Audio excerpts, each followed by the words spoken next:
Now, it's been an emotional time for the Dingles on Emmerdale after Chaz's breast cancer diagnosis, especially for her son, Aaron. In your breast. I felt a lump. I've got cancer.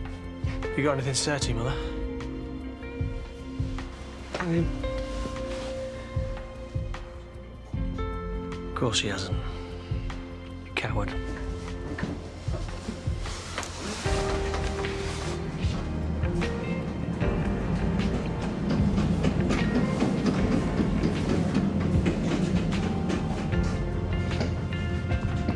Life isn't fair, Kane.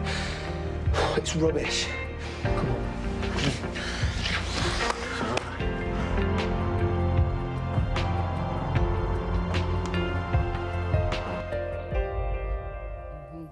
Oh, joining us now, Emmerdale's Aaron, Danny Miller.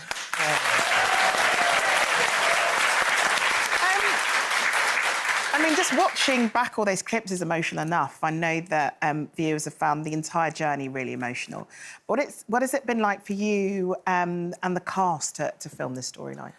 Yeah, I mean, I think whenever we get these big storylines, such as this sort of BRCA gene storyline, I think we find an entitlement to tell the story correctly and educate people in our own way, but also to keep sort of facts in there that are sort of hidden gems, but also to kind of just make it work for us and be truthful to it, because obviously this is an everyday thing that's happening for people, and our job is to kind of promote it and do it in our own way. So obviously Aaron, the final scene in that, Aaron realises that he's tested positive for the BRCA gene. Obviously, yeah. Did you, were you aware of the fact that men could get it? No, I have to be honest, I was very, very naive and uneducated about it, which was great for us because we got to learn about it, that, you know, this BRCA gene can kind of be passed on, obviously, with it being a gene, and, you know, that it's obviously cancerous of the breast for a male. I didn't realise could happen. And then obviously pancreatic as well, and prostate. So finding out that you're positive can only kind of be a good thing, because it sort of gives you the opportunity to go for regular screenings and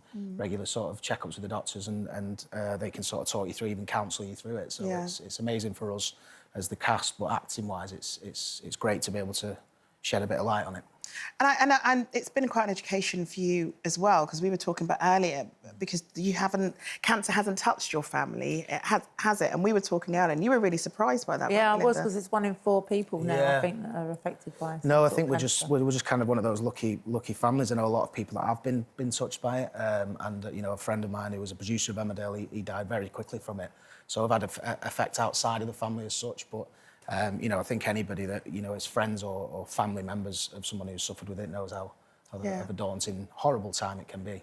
I think the way that you guys have been covering it has been incredible. We'll take a look now at what's coming up tonight on the show. Fancy a game? Nah. You always were the best winker. Tiddlywinks was your thing. Just chuck it all. No.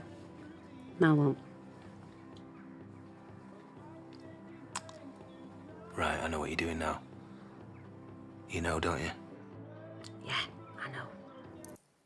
Oh, no, I know, Brett B, you're a huge fan of the show, and you're a big fan of Aaron, aren't I you? am a big fan of you. I think, well, Danny, Aaron, I have to say, you know, you never seem to catch a break. I feel sorry for you, because you're like, I've watched your story, and you're a big softie, really, at heart. But you're very protective over your family and your mum and all the dramas that's gone on with that. I want to know 2 things.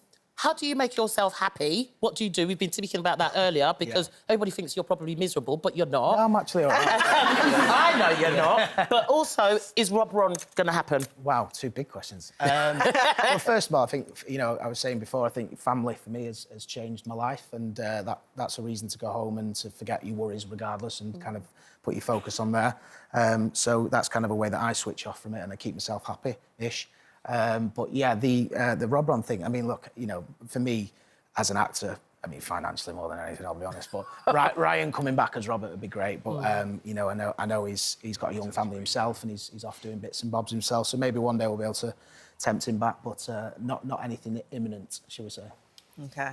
So what do you do to sort of debrief, as an actor myself, and know those storylines when you're on a run? Because people see it in the way that they do, but they're not seeing how long you're actually shooting each episode, and that can be like weeks. of doing that kind of oppressive storyline. How do you manage that with your mental health? I know you mentioned your family of sorts, but how do you sort of manage that? Yeah, well, I mean, you know, we've started this kind of this podcast type thing of Albert's Bookshelf, which is a huge sort of platform for kids to have access to free books wherever they get the podcasts and stuff. So for us, that's a way of putting it into it. My son absolutely loves listening to stories, and it might be the way that I tell them. I don't know, but I think, you know, it's great to be able to sort of have another sort of project on the sidelines, keep yourself busy, because I think actors in particular, and even in soaps now that are kind of few and far between storylines and busy schedules, you know, keeping yourself sort of focused on stuff is important. So, you know, that's what we do, and it kind of then means we can listen to the stories after they've been sort of produced and stuff together as a family, and he tends to sort of recite them back to us, which is amazing for 2.5. So, yeah, that's kind of my way of switching off, I guess. And the last time you were on the show, your wife was here with you. She was. And the baby was crying, so she spontaneously breastfed the baby. Yeah. It caused a few headlines, didn't it, as well? It did, but, you know, I think Most natural thing extremely in the world. positive. Yeah, it is. it's Yeah, amazing. and we were such advocates for it. You know, breastfeeding is incredible. It's the most natural thing other than birth, I think. So, you know, for us, we were always very important. It just happened. It wasn't planned. It wasn't something we wanted to do. They were coming on the show at the end anyway to sort of show them off, and then we could hear her crying backstage, and Steph's kind of instincts as a mother kicked in, and she's such an incredible mum. I know every, you know, father, husband might say that about that, but she really is kind of one in a million, and she just sort of nipped off, grabbed him and breastfed. I mean, were you... Obviously, it wasn't a planned moment or anything, but were you surprised by the huge reaction and love that you guys got as a result? I think we were, but I think it's just because we see it as such a normal thing. You know, a lot of people complain about it and saying, why would you do that? Go somewhere else. I think the issue lies with that person. Maybe you should go somewhere else whilst my wife feeds my child. Yeah, exactly. No, I love that. Now, we were talking earlier about holidays with mates, and we're trying to encourage Brenda to go on another... I'll go on a dingle holiday. He'll be Benidorm or Blackpool. I bet you would be. But do you understand the joy of going on holiday with your mates? Yeah, I think, you know, it's nice as great, especially when you have a family. You know, it's nice to be able to do that as part of that, but to go off and just sort of be a form, a version of yourself before you were calmed down by your wife and stuff is fantastic for a lad to go on a lad's holiday. So, yeah, I had my stag do a couple of years ago, which was the best lads holiday that I've Well done. You love a stag do. You've just been at Adam Thomas's stag do. Well, that was a few haven't you? years ago. Yeah, they asked me about that. That was Ibiza, and that will stay there. Yeah. Also well done. Also well done. Thank You know, in terms of the happiness stuff that we've been talking about, I know you said you're doing the podcast and what have you. But do you... I mean, it's interesting because you expect you to be very different to how Aaron is on the show. Yeah.